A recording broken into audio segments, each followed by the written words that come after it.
Hello friends, welcome to my YouTube channel. आज के lecture में हम बात करेंगे सरफेस टेंशन ऑफ फ्लूइड क्या होती है। पिछले लेक्चर में हम डिस्कस किया था कि कंप्रेसिबिलिटी क्या होती है, फिर विस्कोसिटी क्या होती है, विस्कोसिटी के टाइप्स क्या होते हैं, डिफरेंट प्रॉपर्टीज पर हम डिस्कस कर चुके हैं। बट आज के लेक्चर में हम डिस्कस करने वाले हैं कि सरफेस टेंशन क्या होती है, उसका एप्लीकेशन हम क्यों करते हैं, सरफेस टेंशन एक्चुअली मीनिंग इसका क्या आता है। तो ये सारे प्रश्न का उत्तर आपको इस वीडियो के माध्यम से मिलने वाली है, देखते रहिएगा आप लोग। तो हम बात करते हैं कि सरफेस टेंशन होती क्या है। What is surface tension?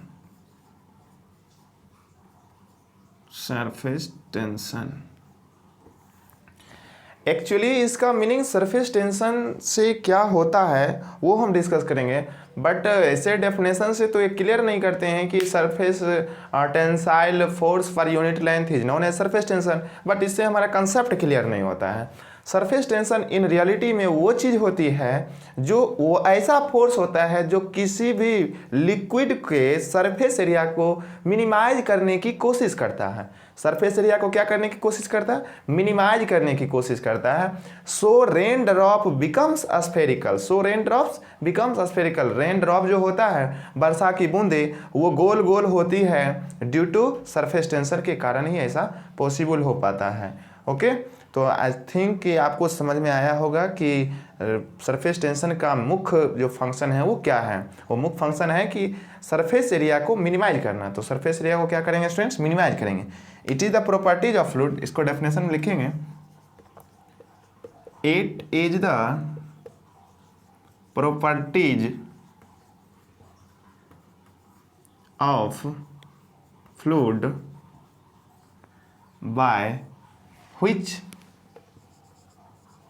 by which it tries to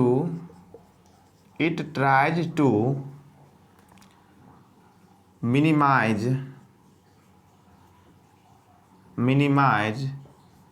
the surface area.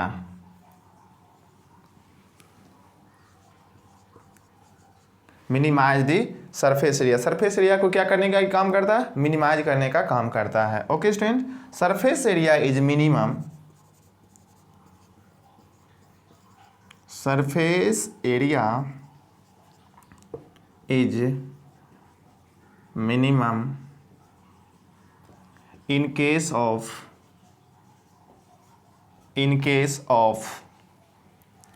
a sphere for a given volume, so the raindrops becomes spherical। इसलिए रेन ड्रॉप्स क्या हो जाता है? स्फेरिकल होता है। बारिश की बूंदें गोल होती है किसके कारण? सरफेस टेंशन के कारण। याद रखेंगे, कई बार क्वेश्चन एग्जाम में आ चुका है इस टाइप से। ओके स्टूडेंट्स,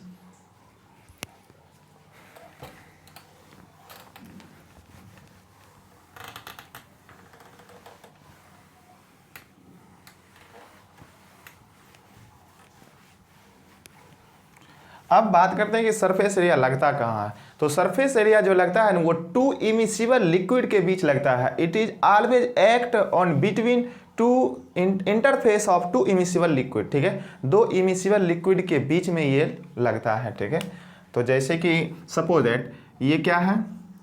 ये बबल है। ये suppose that let us consider ये क्या है? बबल है। बबल के अंदर क्या रहता है? एयर रहता है प्रेजेंट। बबल के अंदर क्या रहता है स्टूडेंट्स? एयर प्रेजेंट रहता है। और बाहर में भी क्या रहता है? एयर प्रेजेंट रहता है। तो ये हुआ लिक्विड, ये हुआ एयर। तो टू इमिसिबल लिक्विड हुआ ना, टू इमिसिबल। ये दोनों का क्या हो गया? ये दिस इज इंटरफेस। ये क्या हुआ? इंटरफेस। तो इसी इंटरफेस पे क्या लगता है? हमारा सरफेस टेंशन एक्ट करती है। ओके स्टूडेंट्स, आई होप कि ये बातें क्लियर हुआ होगा। जैसे कि आप देखते हैं किसी कंटेनर में पानी भरा हुआ है। इस कंटेनर में क्या है? पानी भरा हुआ है। तो इसमें एक हम वाटर की बूंदे लेते हैं। तो मॉलिक्यूल ये वाटर का हुआ, वाटर पे इधर से ये फोर्स एक्सर्ट करेगा, इधर से ये, इधर से ये, इधर से ये, इधर से ये। सिमिलरली दूसरा लेंगे तो उसमें भी इधर इधर, मतलब ऑल डायरेक्शन से क्या होगा, फोर्स एक्सर्ट होगा। तो ये क्या रहेगा, बैलेंस कंडीशन में बना रहेगा। जब इसी प्रकार से यहाँ पे आएंगे सरफेस पे, तो ऊपर तो नहीं लगेगा लेकिन नीचे लगेगा ना, तो नीचे लगता है। ठीक है स्टूडेंट्स, नीचे लगता है। इसलिए पानी जो रहता है वो अपना सरफेस क्या रहता है, टाइट, मतलब एक फिक्स लेयर में बना हुआ रहता है। इसलिए कहा जाता है ना कि सरफेस टेंशन जो एक्ट करता है ना, as a like a membrane की तरह वो क्या करता है, कार्य करता है। ओके, तो ये एक प्रकार से परत बन जाती है। ये इसको नीचे क्या क्या है, खींचे हुए हैं, इसको भी, इसको भी, इसको भी, इसको भी, बिकॉज नीचे में तो सारा बैलेंस हो गया था, फोर्स जितना अपवर्ड उतना ही डाउनवर्ड, लेकिन यहाँ तो सिर्फ डाउनवर्ड लग रहा है। इसलिए पानी को वहाँ पर देखेंगे, लगेगा कि इन रियलिटी में एक क्या बन गया, मेम्ब्रेन बन गया, परत जैसा बन गया। ठीक है स्टूडेंट्स, ओके, आई होप ये भी क्लियर हुआ होगा आपको। अब हम नेक्स्ट डिस्कस करते हैं। फाइनली इसका डेफिनेशन क्या है, it is defined as tensile force per unit length,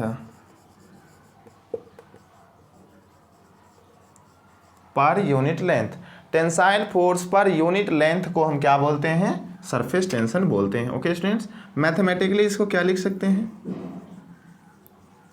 mathematically surface tension को हम सिग्मा से डिनोट करते हैं, सरफेस टेंशन को सिग्मा से डिनोट करते हैं। सिग्मा बराबर क्या हो जाएगा, force per unit length. Okay students, Newton पर मीटर, इसका यूनिट क्या हो जाएगी, न्यूटन पर मीटर। डायमेंशंस की बात कर लें, डायमेंशन इसकी क्या हो जाएगी, तो डायमेंशन न्यूटन का क्या होता है, KG metre per second, KG metre per second square. Okay students, into metre, तो मीटर मीटर क्या हो जाएगा, कैंसिल आउट हो जाएगा, तो m टी की पावर -2 और m l t होता है ना, फॉर्म में लिखोगे तो m l की पावर 0 t की पावर -2। ओके स्टूडेंट्स, तो ये इसका क्या हो जाएगा, डायमेंशन हो जाएगी, इसका क्या हो जाएगा, डायमेंशंस। ओके, आई होप कि ये भी क्लियर हुआ होगा। अब बात करते हैं, डायमेंशंस भी हो गया ना, यूनिट कन्वर्जन की कुछ बातें कर लेती हैं। ये दिख रहा है, सही है, चलिए।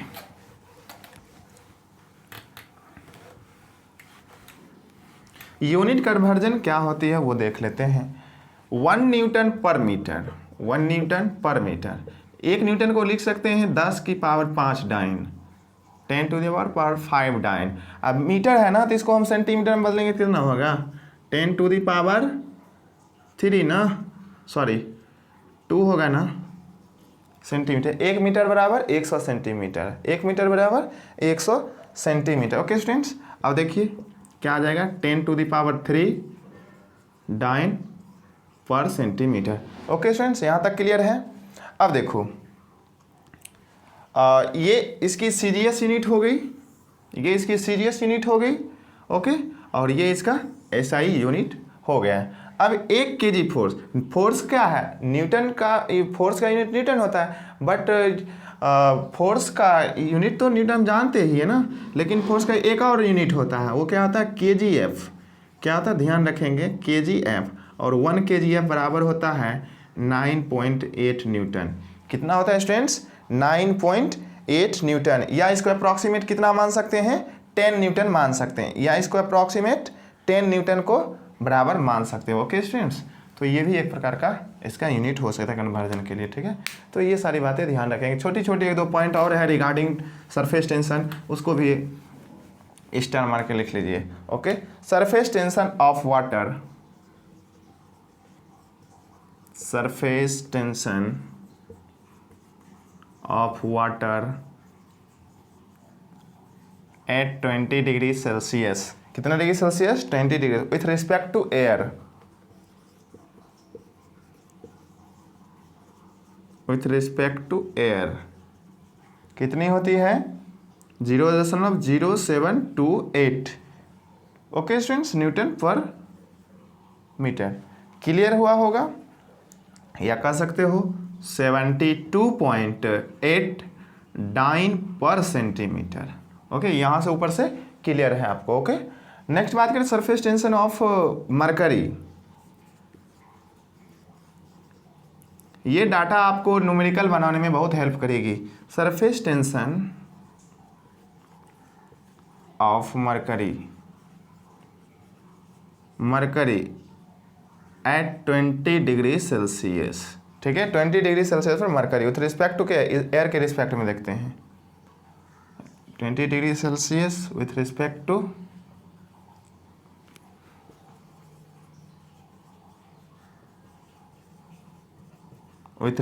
टू एयर कितना होता है, 0.46 न्यूटन पर मीटर होता है। Okay,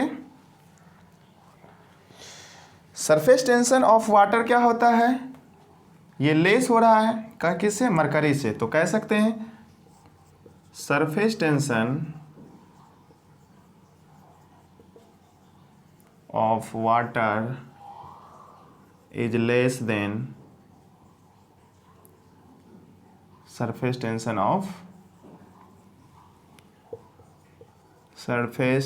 of mercury. Okay students, mercury का सरफेस टेंशन क्या होता है, ज़्यादा होता है। मरकरी का स्पेसिफिक ग्रेविटी भी ज़्यादा होती है। मरकरी का स्पेसिफिक ग्रेविटी 13.6 होता है, जबकि वाटर का स्पेसिफिक ग्रेविटी 1 होता है। ओके स्टूडेंट्स, आई होप कि ये सारी डाटा क्लियर हुआ होगा आप लोगों को।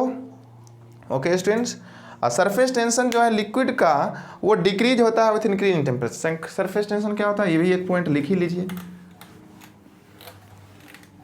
सरफेस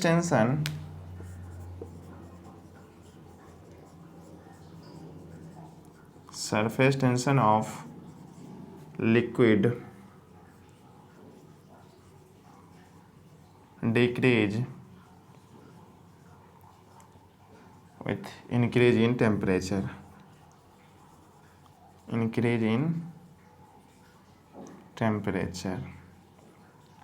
अब आपको पता है सरफेस टेंशन क्या करता है, एरिया को मिनिमाइज करता है, उसके एरिया को मिनिमाइज करता है। बट टेम्परेचर जब बढ़ जाएगा तो लिक्विड क्या हो जाएगा, उसमें विस्कोसिटी कम हो जाएगा, और विस्कोसिटी कम हो जाएगा तो क्या करेगा, लिक्विड फैल जाएगा, सरफेस एरिया उसका क्या हो जाएगा, इंक्रीज हो जाएगा। बट सरफेस टेंशन तो उसके सरफेस एरिया को मिनिमाइज करता है, इट मीन्स कि वो डिक्रीज करता है, बट यहाँ पे इंक्रीज हो रहा है। सो दिस इज क्या हो जाएगा, डिक्रीज हो जाएगा सरफेस टेंशन, और इंक्रीज करेंगे टेम्परेचर के। तो ओके फ्रेंड, नेक्स्ट वीडियो में हम मिलते हैं। आज के लिए यहाँ तक ही, और हम नेक्स्ट करेंगे application of surface tension. Surface tension का एप्लीकेशन कहाँ कहाँ मिलता है, स्फेरिकल बबल में, लिक्विड जेट में, हॉलो बबल में, ठीक है, वो सारे डिफरेंट केसेस का फॉर्मूला भी डिराइव करके हम आपको दूंगा। Okay, thank you so much.